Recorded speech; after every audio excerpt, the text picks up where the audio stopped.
El gobierno de la Ciudad de Buenos Aires, a través de la Secretaría de Planeamiento, se ocupa de los temas relacionados con el patrimonio y particularmente con las áreas de protección histórica y los edificios de valor patrimonial que distribuyen a lo largo de toda la ciudad. Estas áreas de protección histórica son sectores de la ciudad que poseen un valor agregado, que es su valor patrimonial, y que deben ser analizados y estudiados en el marco de la atención que genera su localización en la ciudad. Por lo tanto, es importante trabajar la cuestión del patrimonio desde el planeamiento, es decir, es imprescindible de las políticas relacionadas con el planeamiento y con las estrategias y los lineamientos que define el plan urbano ambiental. En particular, las áreas de protección histórica lo que hacen es estudiar, ir descubriendo en la ciudad sectores, enclaves que tienen un determinado carácter, como decíamos antes. Por la diversidad arquitectónica que existe en nuestra ciudad, tenemos una multiplicidad de situaciones diferentes y valiosas en relación a las áreas de protección. Áreas de protección pueden ser barrios planificados, pueden ser determinados entornos alrededor a una plaza importante, como puede ser la Plaza Lavalle. Hitos urbanos, como pueden ser el transbordador de la Boca. Digamos, hablar de distritos de áreas de protección histórica no es hablar de un elemento o de una pieza, es hablar de un valor, de un sector de la ciudad que posee un determinado carácter. ¿Qué se hace con esto? Bueno, se realizan estudios de parcela, de edilicios, se valora cada uno de los edificios, se detectan cuáles son aquellos que son protegibles. Esto se los incluye en un instrumento urbanístico que se denomina catálogo y que sirve justamente para su protección, para que cualquier intervención que se haga sobre estos edificios cuide los valores por los cuales se protegió ese bien. Se trabaja en estos polígonos, estas áreas de protección histórica, también con las parcelas que no están protegidas, porque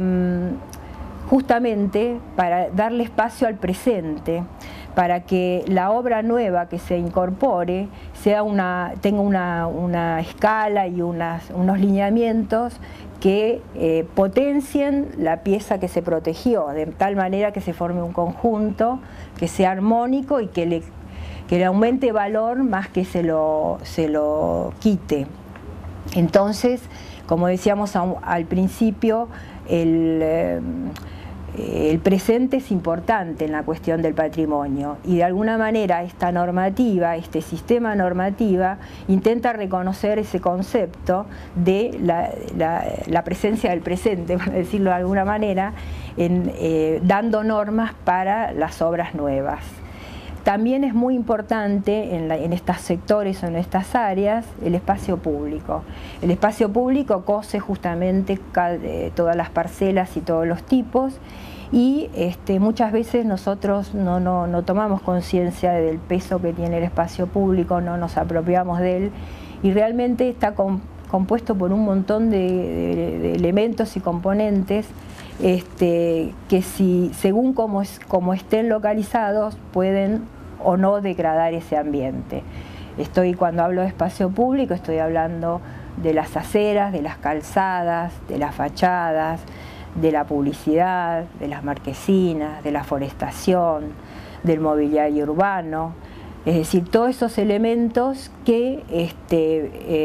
en muchos casos degradan el ambiente, y simplemente corrigiendo, es decir, se mejoraría la calidad